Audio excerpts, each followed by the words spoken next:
ஒருவேளை கலக்கத்தோடு வேதனையோடு ஒவ்வொரு வாரமும் நான் சபைக்கு வருகிறேன், நான் டெய்லி ஜெபிக்கிறேன், ஆனால் என் வாழ்க்கையில் ஒரு மாற்றம் இல்லையே, என் குடும்பத்தில் ஒரு மாற்றம் இல்லை, ஏன் எனக்கு மட்டும் இப்படி நடக்குது, ஏன் என் வாழ்க்கையில் இந்த காரியம்?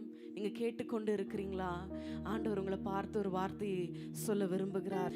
ஓசியா தீர்க்கதரிசியை பார்த்து ஆண்டவர் சொல்லுகிறார், நீ போய் ஒரு சோரஸ்திரியை, ஒரு வேசியை நீ போய் திருமணம் செய்து கொள், அவளுடைய வேசி பிள்ளைகளை நீ சேர்த்துக்கொள் என்று சொல்லுகிறார்.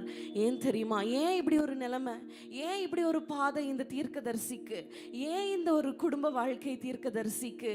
ஆண்டவரோடு பேசுகிறவர் தானே, ஆண்டவரோடு நடக்கிறவர் தானே, ஏன் அவருக்கு அந்த நிலைமை? பாருங்க, ஆண்டவர் சொல்லுகிறார், தேசம் சோரம் போயிற்று, தேசத்தின் மக்கள், ஆண்டவருடைய ஜனங்கள் எல்லாரும் ஆண்டவரை விட்டு வழி விலகி போறாங்க.